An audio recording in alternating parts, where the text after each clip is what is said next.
It looks like everybody is in, so we will go ahead and get started. Happy May.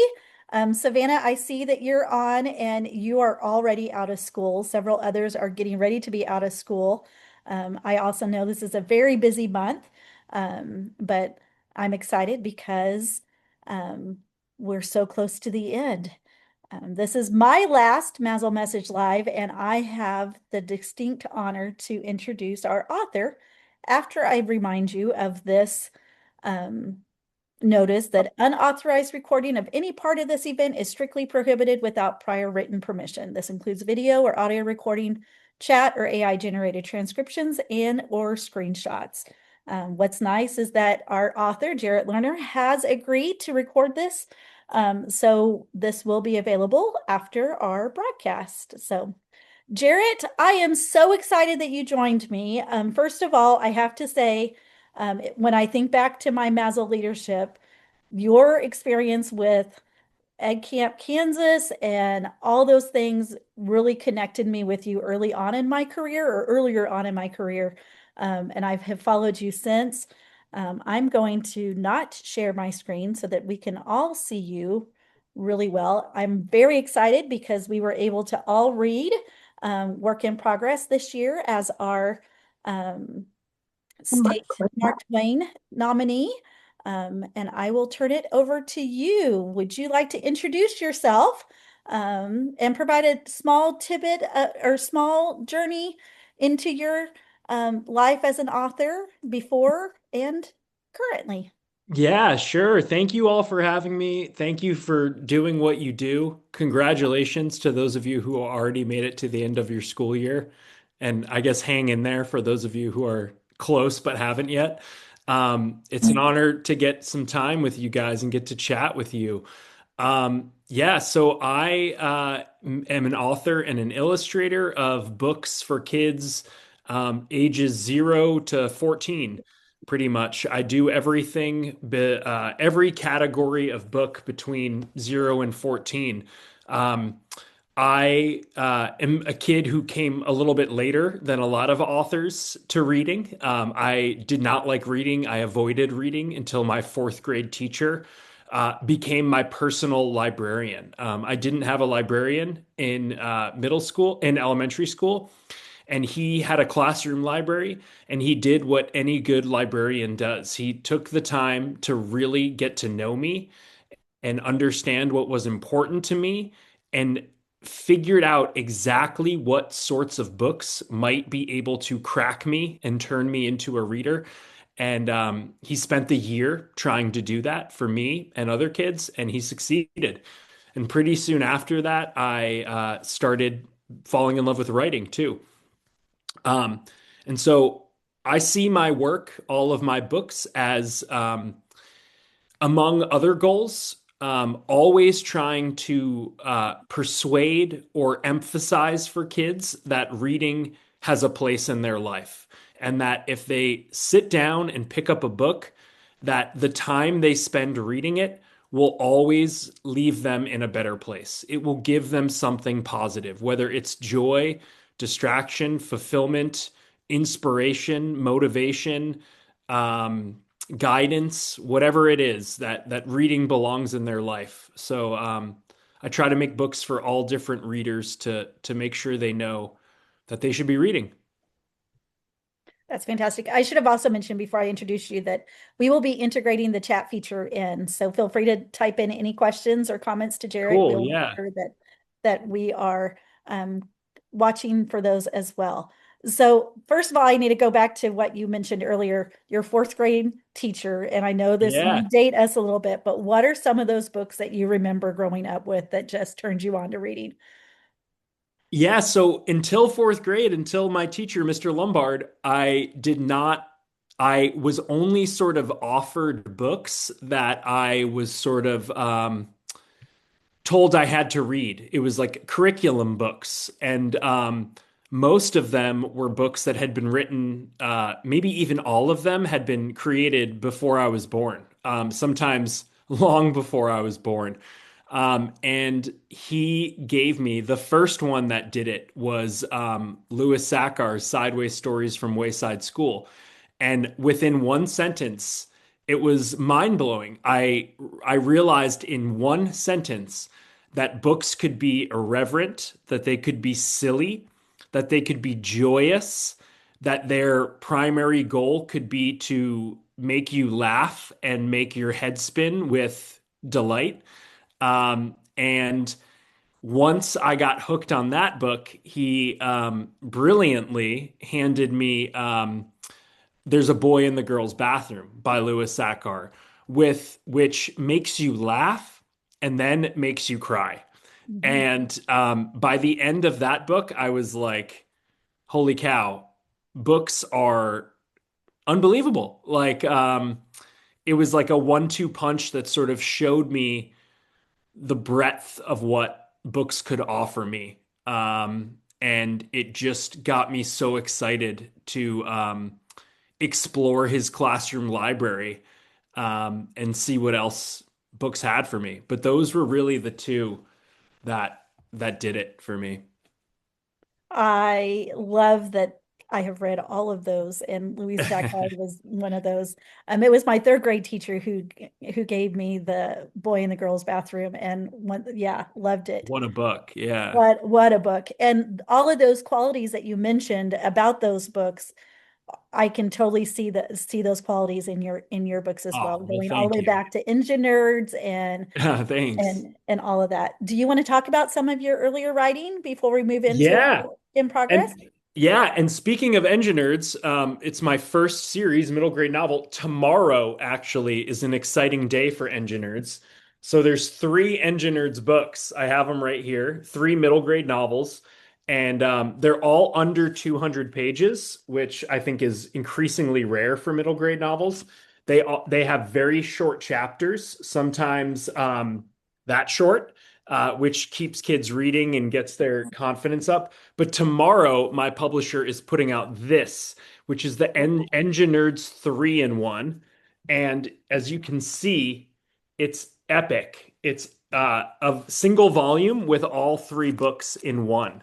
And I'm super excited. One, because it's very cheap compared to buying all three books separately. But the other thing is that I'm just so excited for kids who would normally be too intimidated to pick up a middle grade book of this size to see the short chapters, the occasional illustrations, and understand that it's three books instead of just one that's this size, and to be able to confidently, proudly tell or just show and display to their friends, yeah, I'm reading a book this thick. What's up? So I'm excited about that. Um, yeah, and then after Engine Nerds, I did a series of illustrated chapter books, Giger the Robot. These are short and much more illustrations. I've got graphic novels, The Hunger Heroes, activity books, my Nat the Cat series. These are early readers. Some of you, I don't know if you have the youngest of kids, but I have early readers. Last week, this one just came out, and a bind up of the first five Nat the Cat books. So a thicker Nat the Cat book with the first five books. I have other chapter book series. Scare School Diaries is an ongoing one. Um, and then last of all, my most recent middle grade is Ruhi and Nate Are Not on the Same Page, which I co-wrote with my friend Supriya Kelkar and co-illustrated. It's a dual perspective, back and forth. We take turns telling chapters, and it's about two kids who sort of both for different reasons reluctantly join their librarian's lunch bunch book club group. And they are very different and don't get along, but sort of find out that they have more in common than they might think and end up becoming very close.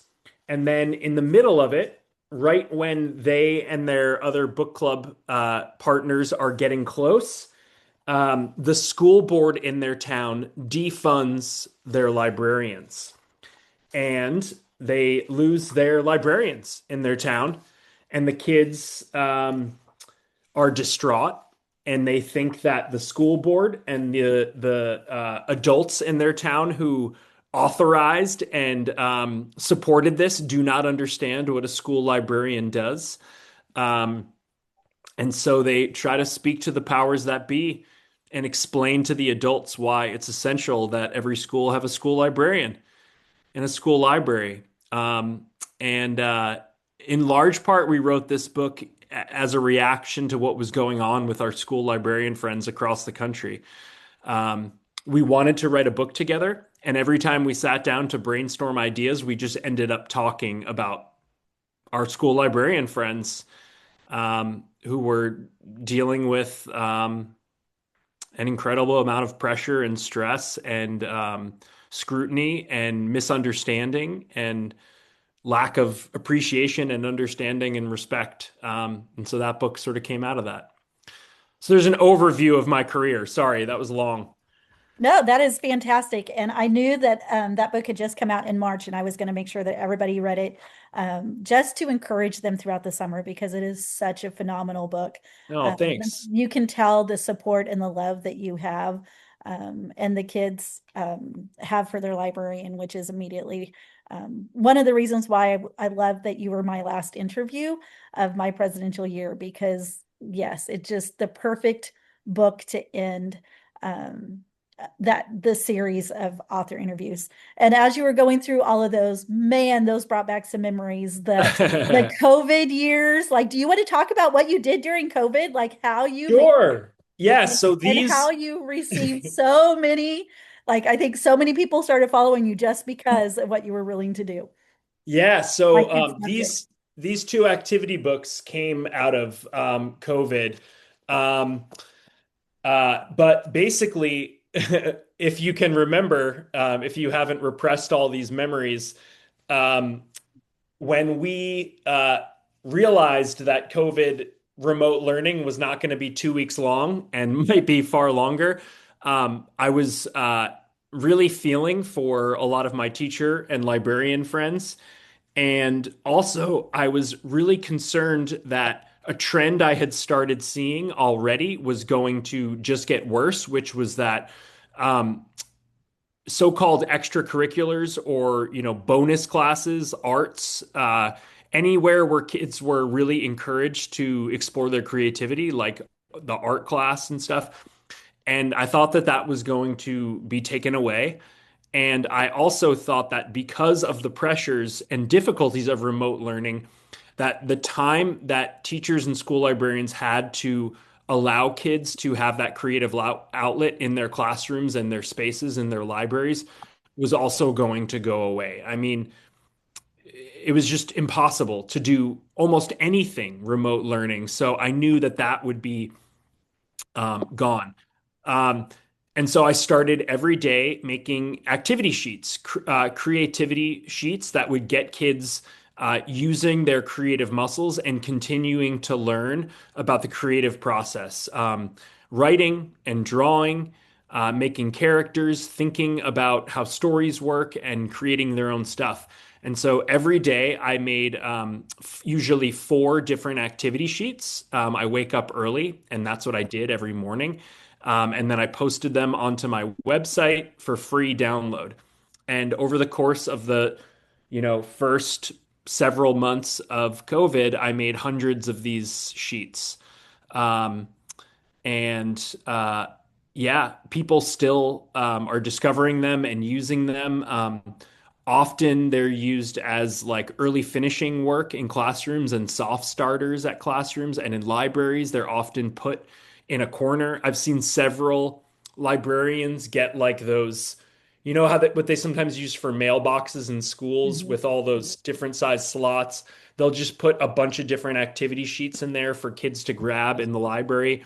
Um, and yeah, it's been incredible because um, the benefit of this has been that I got to feel like I was helping, and I still get to feel like I'm helping. A lot of times, teachers will write to me and be like, "Thanks, you just did my sub plans for me. I just printed out a bunch of your sheets." And I also make themed ones, like for Earth Day and for Poetry Month. I have themed ones. Um, and the other thing is that almost not so much more on a daily basis. It was daily, but now I'd say a weekly basis. I get sent these completed activity sheets from both kids and adults. And so uh, I've been inundated with kids and adults' creativity that I got to help sort of inspire. So yeah, that has been a highlight of it all. And my publisher wanted to package some of those and sell them as books, which if you end up getting any, they don't like me to publicize this, but I insisted that the pages be perforated so you can rip them out and make photocopies. I won't tell them if you don't tell them. Um, and then I have hundreds of them that are free online that I won't ever take offline just in case you need more or someone can't buy the books and wants them. Well, and they're perfect for that end of the year. Man, I remember my K-6 students coming back and they're like, "Have you seen this author?" And I was like, and then I would show them like your books and then the pictures of us at nerd camp and they'd be like, "Check Yeah. it out." I mean, it was so easy to sell your books because as soon as they realized who you were and what you had done, I could not keep those books on the shelf. So Yeah. those All my books are sort of aimed at in addition to getting kids excited about reading and believing in reading, they're aimed at um, inspiring them creatively. So the whole way that I draw all my books, this book just came out too. I didn't share it, but it's a new early graphic novel series. Um, this one's called The Super Roomies. This one's Lake of Slime, and actually Nat the Cat is getting his own early graphic novel series later this year. But the whole way that I draw everything, in college, I was doing hyper realistic pencil drawings. And when I started making kids' books, I was like, if I draw that way in my books, um, kids will only be impressed by what I can do. But if I go the opposite route and simplify my drawings as much as I can, it'll make kids impressed by what they can do. So, especially if kids have a school visit from me, they learn all of my tricks and tips and tools, but hopefully they can also see that everything I draw, for instance, is made up out of simple shapes and lines, and I use a lot of letters in my drawings, and they can, mimic me and get inspired to make my own stuff. So the activity books were sort of like perfect because I was like, I'm already trying to do this in my books. So yeah, that was a very awesome, fun time of my career. Yeah. Yeah. Absolutely. Let's move on to work in progress because that was Yes. this year's Mark Twain book. Do you want to give a brief overview of how that book was so personal for you, without having, Yeah. yeah, it So, a is. work in progress, this one was a departure for me. It was like a detour in my career. It was like a left turn when I announced this book and started being like, this is coming out in 6 months or whatever. A lot of people wrote to me and were like, "There's another Jarrett Lerner. Like, you should tell him to use his middle initial or something." They were like, "This can't be the farting robot guy. This can't be the super heroic taco ingredient guy." Um, but this book is a fictionalization of my experiences being bullied and body shamed, developing disordered eating and an eating disorder and body dysmorphia when I was in elementary school and middle school. And it's modeled after the notebooks I kept when I was going through this, which were in free verse before I really understood that I was writing free verse, but full sentences intimidated me. And so I wrote a form of free verse and I doodled and drew. This is modeled after that.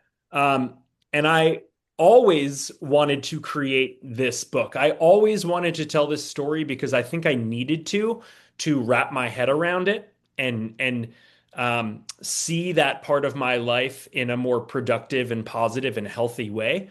And I had tried to many times with less with not successful results. Um, but I think having a career and getting to see what my work could do for kids with Engine Nerds and Giger the Robot and Hunger Heroes and the activity books, seeing that I had a platform, I realized that I could do even more good potentially by telling this part of my life, by sharing this story. Um, and creating this book was grueling and challenging in a way that none of my other books were or are, and I think ever will be.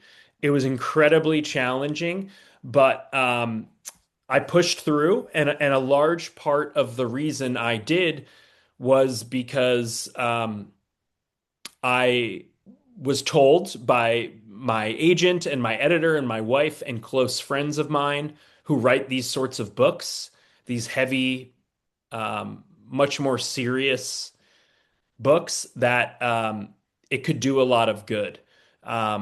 And that I needed to continue. A few times I didn't want to continue.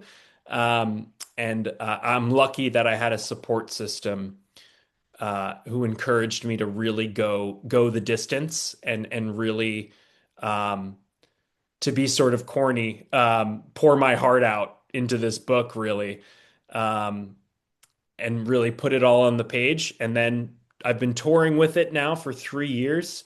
The book came out just about 3 years ago, and I talk about it at a lot of my school visits that I do and at conferences. And I really do like bear everything, um, and really get deep and intensely personal and vulnerable. I let the kids ask me anything they want after I present. And it's been incredibly rewarding in a way I didn't envision my career ever being. Um, yeah, so it's been something else. And I'm grateful to you guys for the support you gave it to get it into even more hands, because I'm very fortunate to be in a position where I can put out a book and have it do a lot of good for kids. I've witnessed it do good, but it's you guys who get the book into the kids' hands when they need it, the ones who do need it. And so I'm grateful for the support you guys have given it. Well, and it's one of those from the male perspective that so many people don't have that connection. I Right. immediately bought it and put it in my high school library and have had to give it to a couple of kids just so they could Thank read you. it, and they would come back and just thank me. So thank you Yeah. for being vulnerable and getting those words out. Going to the chat, Becky Dolan said, I started reading a work in progress to my fourth and fifth graders and had to end up buying 7 copies of it because it was so Oh, requested by my students. It is my favorite book for 3 through 5. What is your favorite book that you have written? that's a great, that's amazing to hear. Thank you so Yeah. much, Becky. Incredible. I love that they love it and that you're supporting them wanting to read it. And yeah, favorite thing I've written is tough. I guess I have a couple answers. The book that I am most proud of and sort of proud that I did is this book, because, like I said, I almost didn't finish it. I almost gave up and backed out of my contract. Like, that's how scared I was of going the distance with it and really putting the effort in to go as dark as I needed to go and be as honest and vulnerable, and then to you know share it with the world. Um, and a big part of that was wanting to do it responsibly. I didn't want to give anyone who was in this situation or who might be some sort of like guide to harming themselves. I was terrified of doing that. So I really was anxious about making sure I told this story authentically and also responsibly at the same time. Um, so I'm most proud of that book. But one way that I answer this favorite book question is I like to say that my favorite book I've written has to be whatever book I am working on any given day. or any given week or any given month, I juggle a lot of projects because if I don't think that I am making the best thing I've ever made, I think I am doing my readers a disservice. I never want to put out a book and promote it and share it with librarians and teachers and parents on the internet and then kids in person and feel like I phoned it in. So I really try to gauge myself thinking um, when I'm working on a book, am I like so excited for this book to go out there? Um, so I try to gauge my favorite that way. And sometimes I share that answer with kids or with adults, and they say, "Yeah, but pick one." And so if you were to do that, I might pick one of my Nat the Cat books because these are the first books that I ever got to make when my daughters were an age which they could be the audience, where they were the audience for them. And so I read my kids and have always read my kids all my Nat the Cat books. And they give me feedback and react to them. And based on that, I make edits. So this one came out earlier this year, Nat the Cat Finds a Map. It's dedicated to my oldest daughter, Isla, because I was struggling to figure out how to conclude this book in a certain way. There was a bit of a twist, and I needed to represent something in the artwork in a certain way, and I could not figure it out. And I read it to them, and Isla gave me. She said, "Oh, do this," and it was perfect. Um, so that is a pretty special series. But now my kids are older. And so now I read them this one, for instance. And this one is for one of my other daughters. I've got three of them. And I'm shocked none of them have come in here yet, by the way. Um, We were ready but for it. yeah, it's we still have a couple minutes for them to pop in. I wouldn't put it past them. Um, but this is dedicated to one of my other daughters because she came up with some of the characters' names in this book. So that's another way to answer the favorite book question. That's awesome. I love So, it. yeah, do Thank you want you. to talk about what's up next now that you're talking about what you're working on is your favorite? Yeah. Can you So give I've some, got a don't I've got get a yourself in bunch of contract trouble, but no, I'm good. So I have more Scare School Diaries books. These are hybrid chapter books. They're illustrated in text, like you never know what you're going to get from one page to the next. The third one comes out later this year. The fourth one comes out next year. Um, That Engine Nerds bind up is coming out tomorrow. The Super Roomies series is a series. The second one, which is called Paint the Town Pink, will be out at the end of the summer. And the third one will be out next year. The Nat the Cat graphic novels will be out starting later this year. Um, and then I've got early reader Scare School books called Tales from Scare School. So those will be ready to read books, but an older ready to read, so they're longer stories. Um, and then I have a new middle grade series launching early next year called Like and Subscribe. And it's about four middle schoolers who are very successful YouTubers. And each book is a week in their life trying to trying to create and post one of their very ambitious videos. So each book is from Sunday to Sunday, and you sort of follow along in the life of a successful YouTuber, since every single child I meet on the road seems to want to be a YouTuber when they grow up. I thought, why not meet them where they are and write a book about what this might be like and try to get them entertained and also maybe get them thinking about that world and that career in a bit more of a thoughtful, curious, realistic way. yeah, that's awesome. I cannot believe that our time is already almost over. Um, I did not tell anybody what I had sent you for my closing question, but I knew that it was Teacher Appreciation Week last week. And so I had asked you if there were any teacher or librarians that inspired you to become who you are today. And then Brenda in the chat said, have you told your fourth grade teacher how he changed your life? So that Yes. I think is how we want to end today. Yeah, that's a great. I saw that pop up and I was hoping that we would get to this. Yeah. So my fourth grade teacher, Mr. Lombard, um, I I have a keynote called "Thank You, Mr. Lombard," which is a 45-minute story about how he did what he did and why every book I've ever made pays a debt to him. And it's about specifically sort of some of our interactions and how he very thoughtfully and carefully and non-aggressively got me into reading. And when I was crafting that keynote and doing the drawings for it and stuff, I ended up posting some of the stuff in an effort to try to find him or his relatives. And it ended up reaching his daughter. And his daughter and I are now Facebook friends and talk pretty regularly. Mr. Lombard is still around. He is not on social media, but his daughter is active and sends him all of the stuff and shares with him all the stuff I do. Knows that I give speeches about him and that I talk about him often.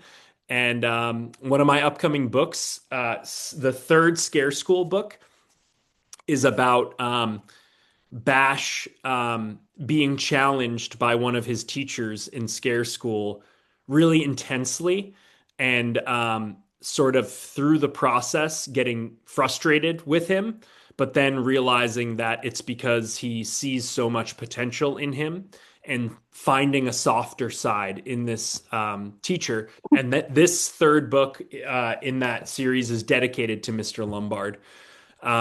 But yeah, he is aware. His daughter tells him and shows him pictures of me when I post stuff. Yeah, so he knows. And the closing of that keynote, uh, it's a lot more powerful, I think, when I have a 45-minute buildup. But to give it you to you without all of that buildup, I sort of end by saying that I think that I am the exception in a lot of ways, in that I took the time to find Mr. Lombard and express to him how much he meant to me and what he did for me, and how spending time with him during fourth grade was a turning point in my life, a profound one that set me up for the career I'm having and really the life I'm having. But I think I'm the exception, the person who reaches out. I think 99% of the kids who have had a teacher or a librarian like that are not seeking them out 3 decades later and expressing to them what they mean. Um, and I think librarians are in a particularly powerful and important position in that you tend to see and interact with every single kid in that school.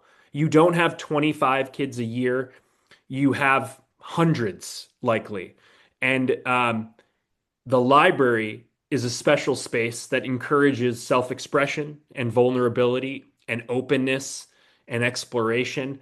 And I think you are in a position, um, school librarians, to have even a greater impact and be that turning point for kids potentially. And I hope you go into school tomorrow, if you're not already on break, knowing that you are serving that role that Mr. Lombard served for me for kids. And 99% of the time, you will not hear about it. But I hope you trust that you are having that impact and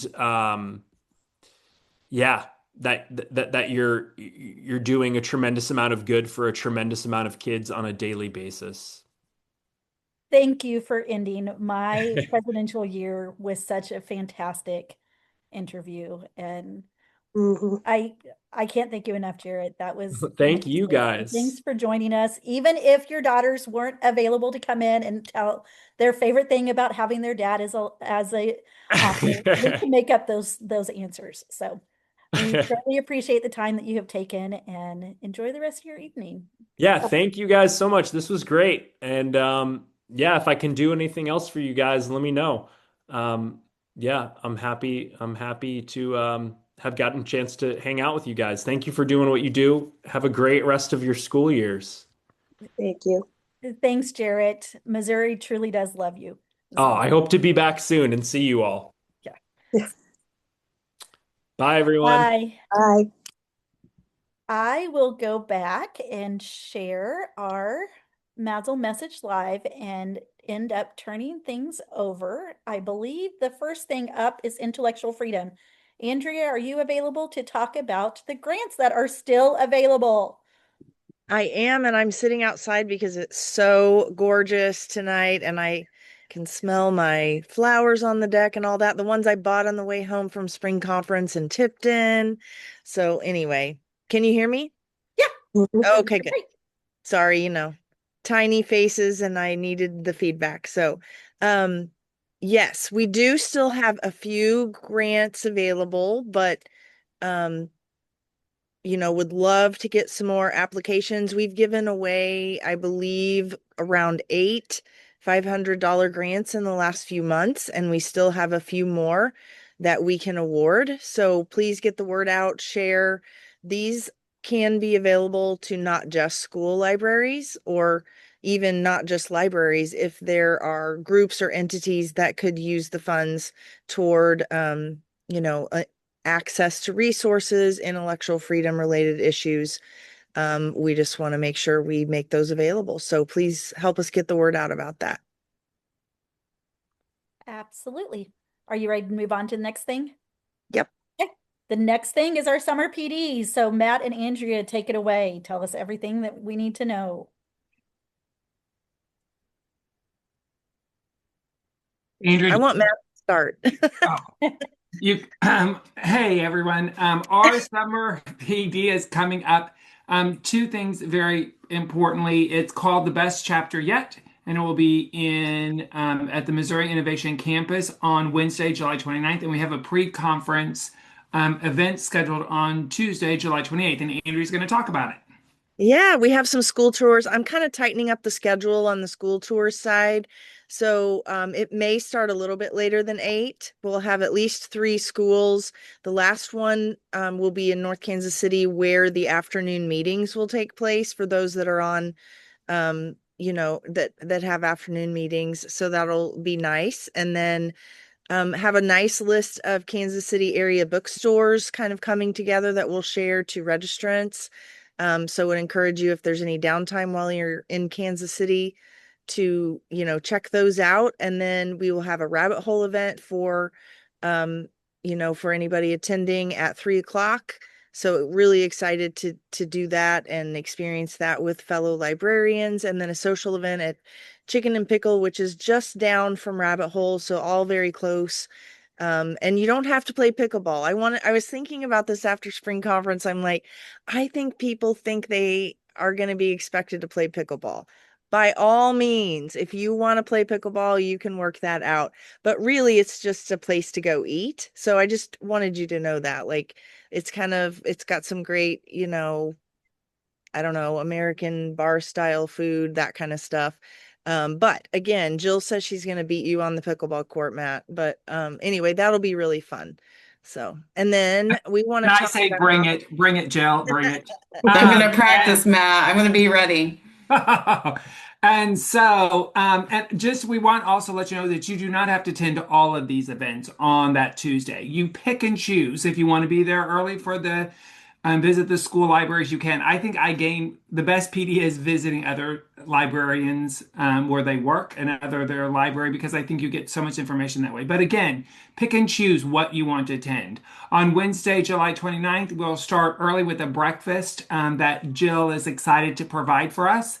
It's going to be delicious, I'm sure. And then from 9 to 2, we have our PD sessions and lunch. We also have an exciting keynote speaker, which we will be happy to announce very soon. And then from 2 to 4 is a board meeting if you're staying for that.